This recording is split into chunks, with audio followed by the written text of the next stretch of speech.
നമസ്കാരം. ഏവർക്കും post market റിപ്പോർട്ട്സുകളിലേക്ക് സ്വാഗതം. ഇന്ന് ഡിസംബർ 1, 2025 തിങ്കൾ.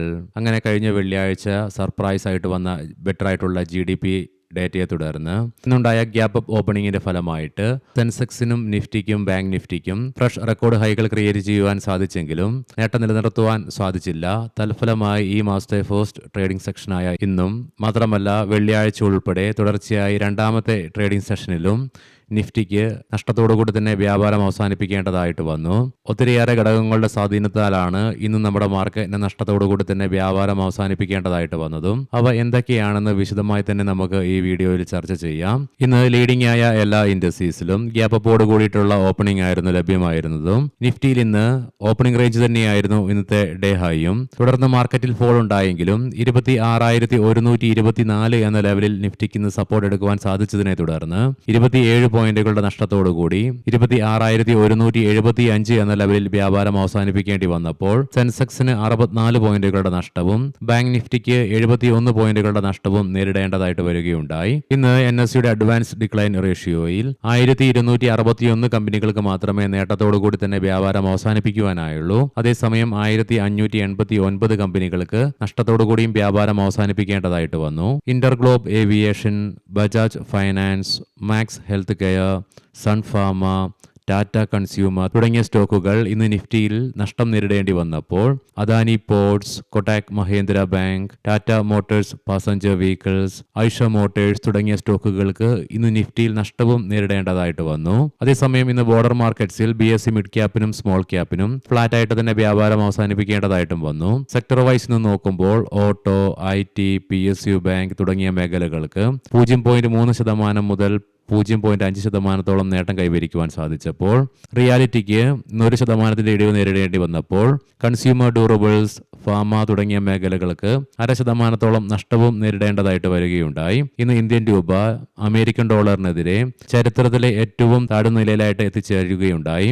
എങ്കിലും തുടർന്ന് നേരിയ തോതിലാണെങ്കിലും റിക്കവറി രേഖപ്പെടുത്തുവാൻ സാധിച്ചതിനെ തുടർന്ന് വെള്ളിയാഴ്ചത്തെ ക്ലോസിംഗ് ലെവലിൽ നിന്നും 10 പൈസയുടെ നഷ്ടത്തോടുകൂടി 89.55 എന്ന ലെവലിലും വ്യാപാരം അവസാനിപ്പിക്കേണ്ടതായിട്ട് വരികയുണ്ടായി. ഹിന്ദുസ്ഥാൻ യൂണിലിവറും ക്വാളിറ്റി വാൾസ് തമ്മിലുള്ള ഡീമർജറിന്റെ റെക്കോർഡ് ഡേറ്റ് ഡിസംബർ 5 പ്രഖ്യാപനം വരികയുണ്ടായി. ഇന്ന് ഇന്ത്യൻ മാർക്കറ്റും നിക്ഷേപകരും ഒരേപോലെ കാത്തിരുന്ന പ്രധാനപ്പെട്ട ഇവന്റ് ആയിരുന്നു രാവിലെ 10:30 റിലീസ് ചെയ്യപ്പെട്ട നവംബർ മാസത്തെ HSBC മാനുഫാക്ചറിംഗ് PMI ഡേറ്റയുടെ റിലീസ്. മാർക്കറ്റിനെയും നിക്ഷേപകരെയും നിരാശയിലാഴ്ത്തിക്കൊണ്ട് കയറ്റുമതി ഓർഡറുകൾ മന്ദഗതിയിലായതിനാൽ തന്നെ നവംബറിൽ ഇന്ത്യയുടെ ഉൽപാദന പ്രവർത്തനങ്ങൾ 9 മാസത്തെ ഏറ്റവും താഴ്ന്ന നിലയിലായിട്ടാണ് റിപ്പോർട്ട് ചെയ്യപ്പെടുകയുമുണ്ടായത്. ഇനി നമുക്ക് ഈ മാസത്തെ ഫസ്റ്റ് ട്രേഡിംഗ് സെക്ഷനായ ഇന്ന് നമ്മുടെ മാർക്കറ്റിനെ നഷ്ടത്തിലേക്ക് നയിക്കുവാനുണ്ടായ കാരണങ്ങൾ എന്തൊക്കെയാണെന്ന് വിശദമായി തന്നെ പരിശോധിക്കാം. ഇന്ന് അമേരിക്കൻ ഡോളറിനെതിരെ ഇന്ത്യൻ രൂപയ്ക്ക് ചരിത്രത്തിലെ ഏറ്റവും വലിയ ഇടിവ് നേരിടേണ്ടി വന്നു. ഈ ഒരു ഘടകം തന്നെയാണ് ഇന്ന് നമ്മുടെ മാർക്കറ്റിനെ നഷ്ടത്തിലേക്ക് നയിക്കുവാൻ പ്രധാന കാരണമായി മാറുകയുണ്ടായത്. തൽഫലമായി 89.76 എന്ന ലെവലിലേക്കും ഇന്ന് ഇന്ത്യൻ രൂപയ്ക്ക് അമേരിക്കൻ ഡോളറിനെതിരെ ഒരു ഘട്ടത്തിൽ എത്തിച്ചേരേണ്ടതായിട്ടും വരികയുണ്ടായി. പിന്നീട് നേരിയ തോതിൽ റിക്കവറി നടത്തുവാൻ സാധിച്ചെങ്കിൽ കൂടിയിട്ടും നവംബർ 3 തുടങ്ങിയ അതിശക്തമായ ഇടിവ് ഇന്ത്യൻ രൂപയിൽ ഈ മാസവും തുടരുന്ന കാഴ്ചയാണ് തൽഫലമായി ദൃശ്യമാകുന്നത്. നവംബർ 3 ശേഷം ഇന്ത്യൻ രൂപയ്ക്ക് അമേരിക്കൻ ഡോളറിനെതിരെ 1 രൂപയുടെ മുകളിൽ നഷ്ടമാണ് സംഭവിക്കുകയുമുണ്ടായത്. ഇന്ത്യൻ രൂപയുടെ മൂല്യത്തിലുണ്ടാകുന്ന ഇടിവ് വിദേശ ധനകാര്യ സ്ഥാപനങ്ങളെ ഇന്ത്യൻ മാർക്കറ്റിൽ നിന്നും വികർഷിക്കുന്ന പ്രധാന ഘടകമായി മാറുന്നതുകൊണ്ടും അത് ഇമ്പോർട്ട്സിലുള്ള എക്സ്പെൻസ് വർദ്ധിപ്പിക്കുന്നതിനാൽ തന്നെ കോർപ്പറേറ്റ് ഏർണിംഗ്സിനെ ഡയറക്റ്റ് ആയിട്ട് ബാധിക്കുമെന്നുള്ളതിനാൽ തന്നെ അത് ഇക്വിറ്റി മാർക്കറ്റിനെ പ്രഷർ ചെയ്യുന്നതിനാലും ഇന്ന് ഇന്ത്യൻ രൂപയ്ക്ക് നേരിടേണ്ടി വന്ന അതിശക്തമായ ഇടിവ് നമ്മുടെ മാർക്കറ്റിനെ സാരമായ രീതിയിൽ തന്നെ ബാധിച്ചു. കഴിഞ്ഞ വെള്ളിയാഴ്ച നമ്മുടെ മാർക്കറ്റ് അടച്ചതിന് ശേഷം റിലീസ് ചെയ്യപ്പെട്ട GDP ഡേറ്റ മാർക്കറ്റിനെയും നിക്ഷേപകരെയും സർപ്രൈസ് ചെയ്യിക്കുകയുണ്ടായി. കാരണം പ്രതീക്ഷിച്ചതിനേക്കാളും മികച്ച ഒരു റിസൾട്ടാണ് വരികയും ഉണ്ടായത്. അതിന്റെ ഒരു പ്രതിഫലനം ഇന്നത്തെ ഓപ്പണിംഗിലും നമുക്ക് പ്രകടമായിരുന്നു. കാരണം അതിശക്തമായ ഗ്യാപ്പ് അപ്പ് ഓപ്പണിംഗും ഇന്ന് നമുക്ക് ലഭ്യമായി. എന്നാൽ ഈ മാസം 5 വെള്ളിയാഴ്ച RBI മോണിറ്ററി പോളിസിയുടെ ഭാഗമായി മാർക്കറ്റും നിക്ഷേപകരും പ്രതീക്ഷിച്ചിരുന്ന പുതിയ ഇൻട്രസ്റ്റ് റേറ്റ് കട്ടിനുള്ള സാധ്യതകൾക്ക് അത് മങ്ങലേൽപ്പിക്കുകയുണ്ടായി. കാരണം അനലിസ്റ്റുകളുടെയും എക്സ്പെർട്ടുകളുടെയൊക്കെ അഭിപ്രായങ്ങൾ പ്രകാരം പ്രതീക്ഷിച്ചതിനേക്കാളും മികച്ച GDP ഡേറ്റ വന്നതുകൊണ്ട് തന്നെ ഈ 5 വരുന്ന RBI മോണിറ്ററി പോളിസിയിൽ ഇൻട്രസ്റ്റ് റേറ്റ് കട്ടിനുള്ള സാധ്യതകൾ മങ്ങുക തന്നെയുണ്ടായി. വെള്ളിയാഴ്ച നമ്മുടെ മാർക്കറ്റ് അടച്ചതിന് വർഷത്തിന് ശേഷം 0.5% നേട്ടത്തോടു കൂടി തന്നെ വ്യാപാരം അവസാനിപ്പിക്കാൻ സാധിച്ച US മാർക്കറ്റിൽ ഇന്ന് ഡോ ജോൺസ് ഫ്യൂച്ചർ രാവിലെ നമ്മൾ കണ്ടു 100 പോയിന്റുകളുടെ നഷ്ടത്തിലാണ് വ്യാപാരം ആരംഭിക്കുകയുണ്ടായത്. ഇന്ന് ഒട്ടുമിക്ക സമയത്തും യുഎസിലെ ഡോ ജോൺസ് ഫ്യൂച്ചർ 200 പോയിന്റുകൾക്ക് മുകളിൽ നഷ്ടത്തിൽ തുടർന്നതും മാത്രമല്ല, കഴിഞ്ഞ ദിവസം നേട്ടത്തോടുകൂടി തന്നെ വ്യാപാരം അവസാനിപ്പിച്ച 3 യൂറോപ്യൻ മാർക്കറ്റ്സുകളും ഇന്ന് നഷ്ടത്തോടുകൂടി തന്നെ വ്യാപാരത്തിൽ തുടരുന്നതും. അതുകൂടാതെ ഇന്ന് ഏഷ്യൻ മാർക്കറ്റ്സിൽ ജപ്പാൻ, തായ്വാൻ, കൊറിയൻ മാർക്കറ്റുകളും നഷ്ടത്തിലാണ് വ്യാപാരത്തിൽ തുടരുകയുണ്ടായത്. വീക്കായിട്ടുള്ള ഗ്ലോബൽ ക്യൂസും ഇന്ന് നമ്മുടെ മാർക്കറ്റിനെ മോശമായി തന്നെ ബാധിച്ചു. കഴിഞ്ഞ വെള്ളിയാഴ്ചയും വിദേശ ധനകാര്യ സ്ഥാപനങ്ങൾ ഇന്ത്യൻ ക്യാഷ് മാർക്കറ്റിൽ സെല്ലിംഗ് വർദ്ധിപ്പിക്കുകയാണ് ഉണ്ടായത്. ഇതിനെ തുടർന്ന് തുടർച്ചയായി 4 മാസം അവർ ഇന്ത്യൻ മാർക്കറ്റിൽ നെറ്റ് സെല്ലേഴ്സ് ആയിട്ടും തുടരുകയുണ്ടായി. വിദേശ ധനകാര്യ സ്ഥാപനങ്ങളുടെ ഭാഗത്ത് നിന്നും 4 മാസം തുടർന്ന സെല്ലിങ്ങും അതുകൂടാതെ അവരുടെ ഭാഗത്ത് നിന്നും സെല്ലിങ്ങിനെ ഊട്ടിയുറപ്പിച്ചുകൊണ്ട് അവസാന ട്രേഡിംഗ് സെക്ഷനായ വെള്ളിയാഴ്ച ഉണ്ടായ അതിശക്തമായ സെല്ലിങ്ങും വീണ്ടും നിക്ഷേപകരെ നിരാശയിലാഴ്ത്തുകയുണ്ടായി. കഴിഞ്ഞ കുറച്ചേറെ ട്രേഡിംഗ് സെഷനിലായിട്ട് ഇടിവ് നേരിട്ടുകൊണ്ടിരുന്ന ബ്രന്റ് ക്രൂഡിന്റെയും ക്രൂഡ് ഓയിലിന്റെയും വിലയിൽ ഇന്ന് അതിശക്തമായ ഉയർച്ചയാണ് അനുഭവപ്പെടുകയുണ്ടായത്, ഏകദേശം 2%.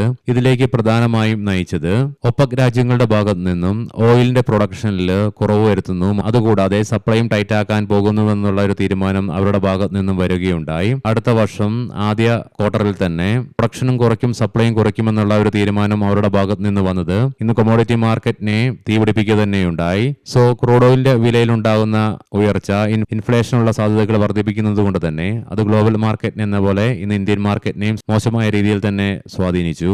ഇതിനെല്ലാം പുറമെ 2 ആഴ്ചയിലേറെ കാലമായി നമ്മുടെ മാർക്കറ്റ് ഫേസ് ചെയ്യുന്ന മറ്റൊരു പ്രധാന പ്രശ്നമാണ് എപ്പോഴൊക്കെ മാർക്കറ്റ് അതിന്റെ 52 വീക്ക് ഹൈയുടെ അടുത്തേക്കായിട്ട് ചേരുന്നുവോ, അതുകൂടാതെ ഫ്രഷ് റെക്കോർഡ് ഹൈകൾ ക്രിയേറ്റ് ചെയ്യുന്നുവോ, അന്നേരമൊക്കെ അനുഭവപ്പെടുന്ന അതിശക്തമായ പ്രോഫിറ്റ് ബുക്കിങ്ങും ഇന്ന് നമ്മുടെ മാർക്കറ്റിനെ തളർത്തുകയുണ്ടായി. ഈ പറഞ്ഞ കാരണങ്ങൾ കൊണ്ടൊക്കെയാണ് ഇന്ന് നമ്മുടെ മാർക്കറ്റിനെ നഷ്ടത്തോടുകൂടി തന്നെ വ്യാപാരം അവസാനിപ്പിക്കേണ്ടി വന്നതും. എന്നാൽ കഴിഞ്ഞ ആഴ്ചയിലുടനീളം 5 ട്രേഡിംഗ് സെഷനിലും ഇടിവ് രേഖപ്പെടുത്തിക്കൊണ്ടിരുന്ന ഇന്ത്യ വിക്സ് ഇന്ന് ഫ്ലാറ്റ് ആയിട്ടാണ് ഇന്ന് ക്ലോസിംഗും രേഖപ്പെടുത്തുകയുണ്ടായത്. നാളത്തെ മാർക്കറ്റ് ടൈമിൽ ഇന്ത്യ വിക്സ് നമ്മൾ ആയിട്ട് തന്നെ വാച്ച് ചെയ്യേണ്ടിയിരിക്കുന്നു.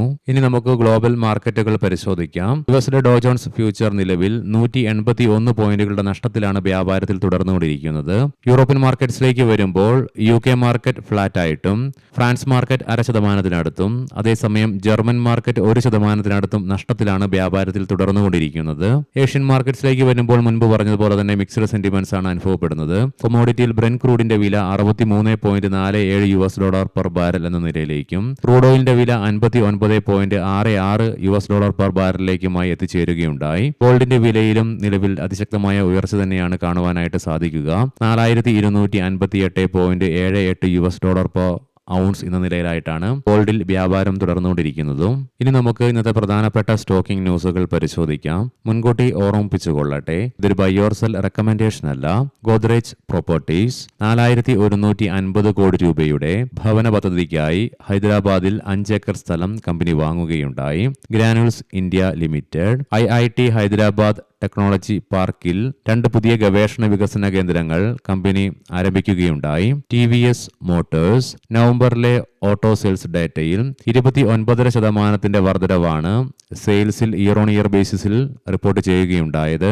പട്ടേൽ റീറ്റെയിൽ മുംബൈയിലെ നഗരപ്രാന്തത്തിലെ ഡോംബിവാലയിൽ കമ്പനി 48ാമത്തെ സ്റ്റോർ ഇന്ന് ആരംഭിക്കുകയുണ്ടായി. SW സോളാർ അദാനി ഗ്രീനുമായി തന്ത്രപരമായ 5 വർഷത്തെ പങ്കാളിത്ത ചട്ടക്കൂട് കരാർ കമ്പനി പ്രഖ്യാപിച്ചു. മാരുതി സുസുക്കി മോട്ടോർ ഗുജറാത്തുമായുള്ള ലയന പദ്ധതി ഇന്നു മുതൽ പ്രാബല്യത്തിൽ വന്നു. ബാങ്ക് ഓഫ് മഹാരാഷ്ട്ര പൊതുജനങ്ങളുടെ ഓഹരി പങ്കാളിത്തത്തിന്റെ ഏറ്റവും കുറഞ്ഞ മാനദണ്ഡങ്ങൾ പാലിക്കുന്നതിനായി ബാങ്കിലെ ഏകദേശം 5% വരുന്ന ഓഹരികൾ കേന്ദ്രം ഒഴിവാക്കിയേക്കാമെന്നുള്ള റിപ്പോർട്ട്സുകൾ വരുന്നുണ്ട്. ഏവർക്കും ശുഭരാത്രി നേരുന്നു. നാളെ രാവിലെ പ്രീ മാർക്കറ്റ് റിപ്പോർട്ട്സുമായി കണ്ടുമുട്ടാം. നന്ദി, നമസ്കാരം.